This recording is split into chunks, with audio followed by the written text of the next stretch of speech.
Everyone typically looks at the manager when there's something going wrong at a football club. But Manchester United have spent over £500 million in the last 5 years, which is more than any other club in the Premier League. But the squad still seems to lack that final piece to really compete at the highest level. So what is going wrong? This is how Manchester United's mismanagement of transfers got them in trouble. I'm Kid Peche, and this is Route 1. Let's take a look back at Manchester United's transfers starting in 2016. They had a net spend of about £124 million with players like Pogba coming into the club. The following year, they spent about £140 million with Lukaku coming in. The next year, they spent significantly less, and I remember Jose Mourinho wasn't happy. They spent around £50 million with mainly Fred coming in, Diego Dallo, some players leaving the club obviously. The next year, 2019, £130 million being spent. This is the year they brought in Maguire, Bruno, Wan-Bissaka, Dan James, Ighalo, with Lukaku leaving the club and various others on a free. In 2020, they spent just under $60 million with Van de Beek, Diallo, Tellez, and others coming in, while Smalling and various others left the club. Now this past summer, obviously they had a big transfer window. Jadon Sancho was bought for almost £80 million, Varane $36 million, Cristiano 13.5, but what is even more worrisome is the wage structure. Currently, this year, Manchester United have a wage bill of £226 million per year, which is almost £60 million greater than Chelsea, who's in second. Now, this is not new for Manchester United. If you date back to the 2017-2018 season, they were at the top and have remained there since then. So obviously, this is a boatload of money being spent on a team that has not won any trophies in a while. So what's gone wrong? Well, let's take a look at what makes a Premier League team successful. In the most basic sense, football can be broken down into two phases, in possession and out. Currently, a strong Premier League team needs to be systematic in their pressing and very intense. A lot of Premier League teams like to press high, but they need to do so very structured and as a team.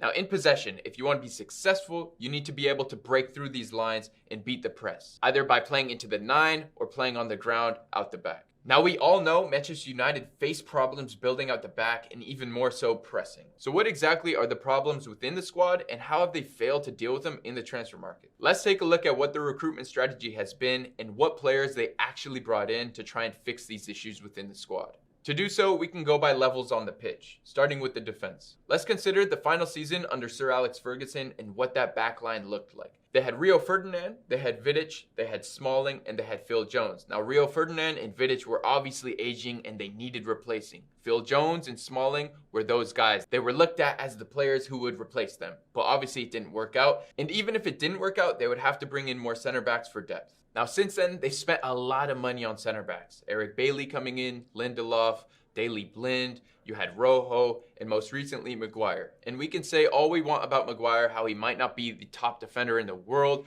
as his price tag might lead to, but he's a quality defender. He can play out the back, he's a captain, he's a leader, he can win balls in the air, he's a good overall defender. And pairing him with Varane is a great decision as well. Now, they overpaid for Wan-Bissaka, but in general, that's a solid back line. And at this point at Manchester United, I think their problems are further forward up the pitch. Everyone is talking about it. We all know Manchester United's current midfield is incredibly imbalanced. But let's take a look back at the Europa League final against Ajax under Jose Mourinho a few years ago. They played a classic 4-3-3 with Herrera, Fellaini, and Pogba in the middle. A very balanced squad, central midfielders, not attacking midfielders, no 10s, a very balanced squad.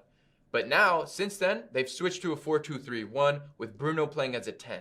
This formation and this system does not fit the rest of the squad. You have Fred, who plays at Brazil in a 4-3-3 next to Casemiro and Paqueta. You have Pogba for France, who plays next to Rabiot and Conte. You have McTominay, you have Van de Beek, who are fit as central box-to-box midfielders.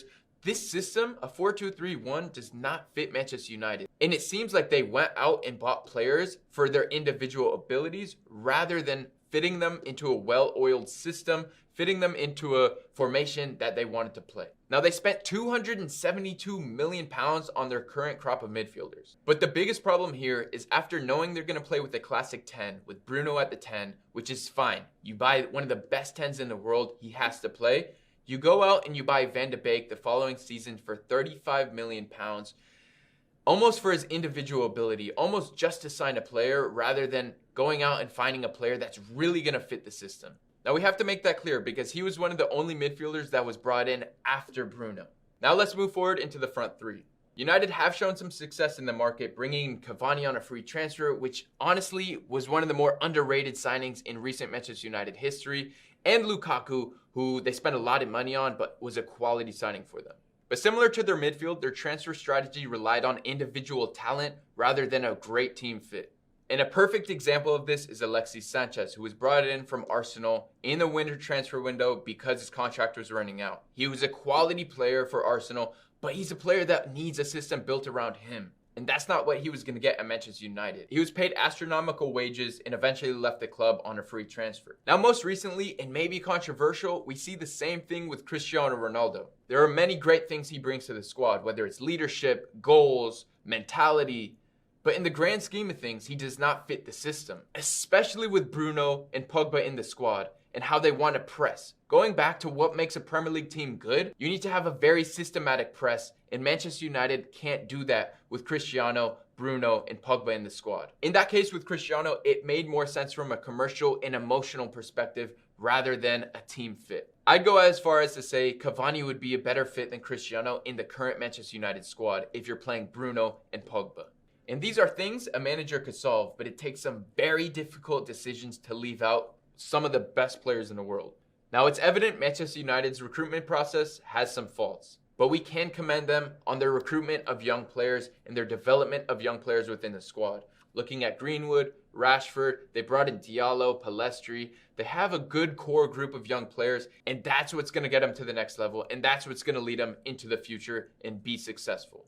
Now, this is a massive project, not just for a manager, but a sporting director. Mainly sorting out the financial issues at the squad, and specifically shedding the wage bill. I'm Kid Peche, this is Route 1. Let me know what you think about Manchester United and how they should fix their financial situation.